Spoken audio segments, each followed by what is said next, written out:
Cars.com Auto Review. Hi, I'm Joe Weisenfelder with Cars.com, and I just put a few hundred miles on a new 2012 Mitsubishi i electric car.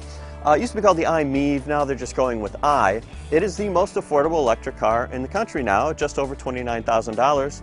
That saves more than $6,000 versus the Nissan Leaf, which is the most established battery electric. In addition to being more affordable, it's actually more efficient too, so it should be less money to operate. Unfortunately, you give up some things. Actually, a lot of things. For one thing, the EPA rated range is 62 miles versus the Leaf's 73. Then there's the driving. This is not as quick, even though it's more powerful than the version sold in Japan. It's not as quick as the Leaf, especially off the line. The handling isn't quite as good. The electrics tend to feel grounded with all that weight of the battery. This one's a little bit more top-heavy. It wanders quite a bit on the highway, even when there's no wind. And the handling, just not great. In terms of grip, these front tires are 145 spec. That is 5.7 inches wide. I have not seen a tire this narrow in a long time. The i does have some decent standard features. It has your power windows, side mirrors, door locks, remote keyless entry, all good stuff. We have complained about our Leaf not having a telescoping steering wheel. It only tilts. Here in the Mitsubishi, neither one? It's terrible. Fortunately for adjustability, the driver's seat does have a seat height adjustment, which is extremely important, even with it all the way up. I got lots of headroom, so it's a small car, and I'm a little bit snug. My legs are not out as far as I want them to be with the seat all the way back. But for a car of its size, there's probably a little bit more room inside than you would expect. The interior quality of electric cars isn't exactly great to begin with. The Leaf is nothing to get too excited about. The Mitsubishi I might say it's maybe a step below. And bear in mind that this is not the base ES. This is the SE, which costs $2,000 more. That gives you stuff like the leather-wrapped steering wheel, leather-wrapped shift knob, silver accents on the dashboard. It's actually a two-tone dashboard. Upgraded upholstery. Yes, this is upgraded upholstery. This car also has the optional premium package for an extra $2,790. In addition to the quick charge port on the outside, that adds steering wheel, stereo controls, and the navigation system with a backup camera included. So you see what's happened here. We have added almost $5,000 to that entry price, and there are still some things we don't have.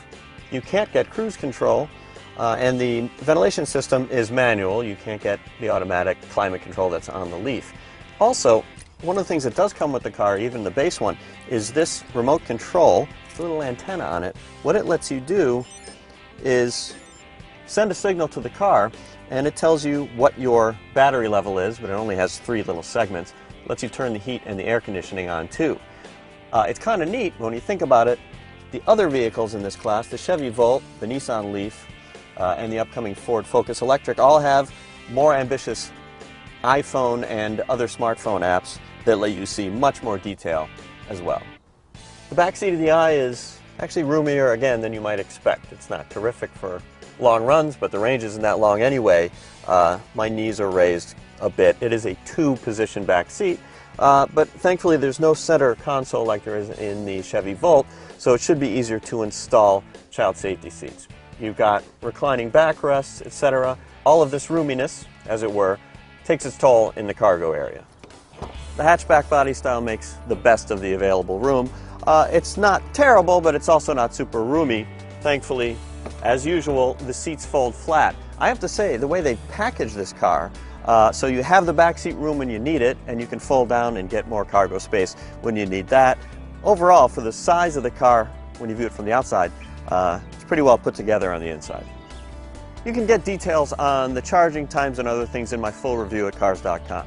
In brief, the 2012 Mitsubishi i may be cheaper than the Nissan Leaf, but I have to say, people who are buying electric cars these days aren't necessarily doing it to save money in the long run. They just want to drive electric. And if you want to drive electric, I have to think, even for $6,000 more, the Leaf is a better car than this one.